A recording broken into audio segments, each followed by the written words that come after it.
大家好，我是超子。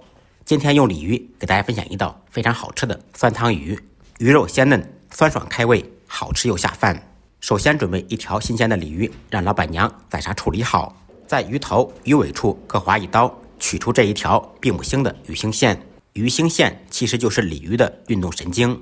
鱼肉腥不腥，关键在于鱼肉的处理方法，而不在于这条线。去掉鱼头，片下鱼肉，再去掉鱼鳍，把鱼骨剁成小块。鱼胸骨用刀片下来，同样剁成小块。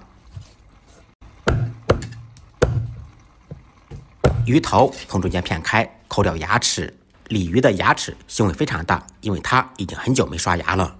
把鱼头清洗干净，鱼肉片成稍微大一点的厚片。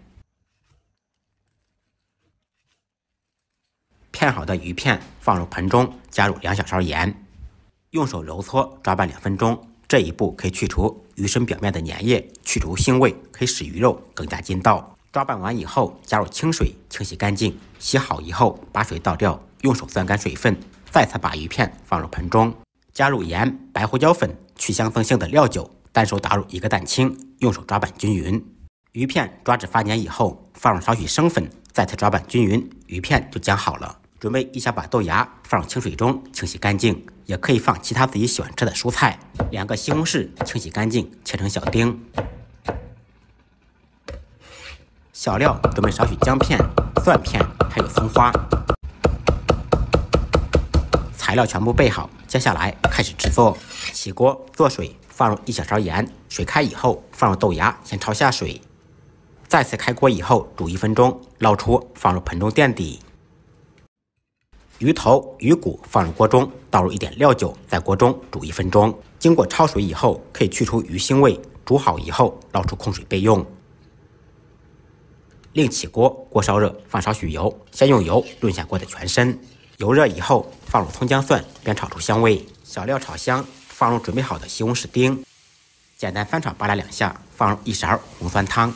红酸汤也是这道菜的灵魂，它是由西红柿、辣椒、糯米精酿而成。西红柿炒出汤汁以后，放入鱼头、鱼骨，沿着锅边烹入料酒，少许生抽炝锅，提鲜提味。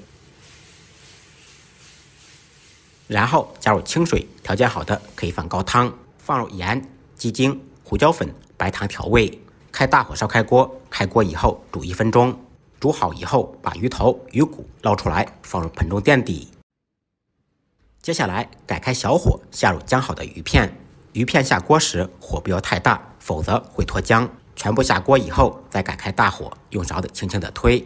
开锅以后转开中火煮1分钟，鱼片就成熟了。倒出盛入盆中，撒上葱花、蒜末、88粒白芝麻，浇上热的花椒油，吃一下香味就出来了。最后撒上香菜，一道超级好吃的酸汤鱼就做好了。喜欢吃鱼的朋友一定要试一下。再忙再累，记得按时吃饭。下期视频见，拜拜。